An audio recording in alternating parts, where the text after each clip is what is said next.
Bismillahir Rahmanir Rahim. Another type of Jumla Ismiya. We are discussing the nominative nominative sentence. That sentence, it starts with a noun. So naw'un akhar minha, another type. Here another type means also there is mubtada khabar, ism and is khabar. But it's not a straightforward khabar like how the conventional way of khabar, like Zaydun alimun, Zayd is an alim. Al-bintu hadiratun, the girl is present. Straightforward. Al-bintu mubtada hadiratun khabar. Yeah, maybe it's a latent khabar, a hidden khabar, etc. So these are very short ahadith. That's why I'm just going to do 1, 2. Kaflatun ka ghazwatin. So naw'un akhar minha means another type of nominative or nominative sentence. Kaflatun ka ghazwatin. Returning is like the war expedition. So that means returning from jihad is like jihad.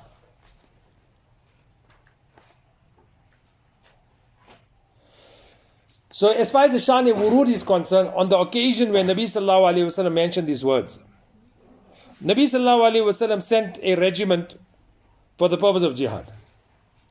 But the enemies were very big in number. So they thought they must report back to Nabi Sallallahu Alaihi Wasallam, and they returned. So Nabi Sallallahu Alaihi Wasallam encouraged them that although you are returning, but remember the returning is like jihad. Kaflatun ka ghazwatin. So also we understand, it is not only going for the purpose of deen. For example, you came to study deen here. While returning home, although you are returning home, you are in jihad till you return home. And a person in the path of Allah, the fish in the oceans make dua maghfirat. The birds in the sky make dua maghfirat. The insects and ants in their homes make dua maghfirat. The angels spread their wings in out of respect and honor for you. And as the Shaykh Hamdulillah Ali said, to take barakat from you. You are in Allah's path. Understand you are in Allah's path till you return. So you can't become negligent when you sit in the plane now because you're bored. You have to go back to Malaysia and you got a 12-hour flight. Now you start watching TV there on a plane. Or you're sitting on the airport in transit. You're not realizing in Allah's path your language is supposed to be watched. Because torrents of mercy is descending upon you on every moment. Till you return home, you are in Allah's path. The etiquettes of Allah's path are very superior. Many times the girls, you are conscious when you are coming to madrasa that I'm going to learn deen. So you are conscious about your mannerisms, your tasbihat, your adhkar en route, whether in a car, whether in the plane, or whatever mode of transport, bus, etc. But unfortunately, when we are returning, we don't realize we're still in the path of Allah. Then we become negligent in what we speak. We make ghibat on the way back. We don't take care of our eyes. We're sitting in a plane. We're watching the steward walking and we want to know his name. Which jam he must be going to. Got big muscles.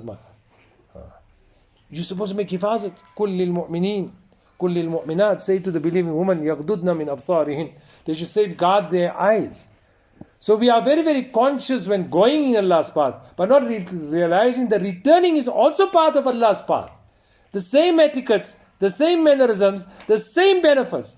That shows how lofty this path is. That not only it's going, but even its returning is very high in the path of Allah, in the sight of Allah. Understand? So we should keep its etiquettes in mind. In fact, Shah Abdul Haq Muhaddith Dehlvi Rahmatullah Alayhi has mentioned that for a Haji, when he returns home, even when he returns, he still, for a few days, his du'as are accepted. According to certain narrations, up to 40 days after returning, because of the barakat of the journey, his du'as are accepted. Therefore, also it is mentioned before a Haji return home, meet up with him, because every dua he makes is still accepted. So before he returns to his house, ask him to make dua. And as Shaykh Hamdulillah Alayhi is written in Fazail Hajj, that there are narrations that indicate that even after his return for a prolonged period of time, his duas are accepted.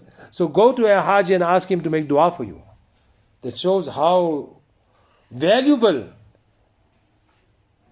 the path of Allah is. Your du'as are accepted. So even when returning home, make dua for your family. They are not on deen.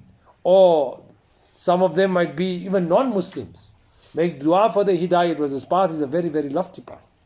Even in the place, make it conducive when you come home, so that you can establish ta'aleem. That make it such that you don't have a struggle, because the TV is so loud, the music is so loud, that, and unfortunately being weak, we get tempted very, very quickly for all this. So, kaflatun ka ghazwatin. And when a person is a path of Allah subhanahu wa ta'ala, his du'as are readily accepted, like the Anbiya of the Banu Israel. So don't waste those opportunities in the plane. Worse, that a person, even he has sinned so much on the ground, now he's sinning in the air also.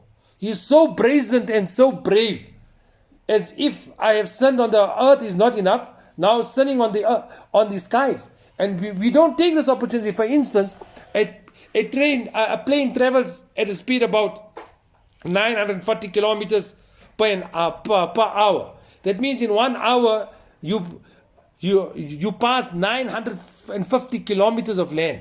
I'm not saying the entire journey engage in physical dhikr, etc. If you have to rest, you're tired, you just wrote exams, not a problem. But break your journey in 3 parts. One is for rest, one basically where you're going to fulfill your necessities of eating, etc. And the 1/3 at least for the dhikr of Allah. If, for example, your journey is 6 hours, 2 hours you take out from that journey for the dhikr of Allah. Whether it is studying your kitab, it doesn't matter. Take a kitab that is also deen, or make dhikr of Allah, make tilawat of Quran Kareem.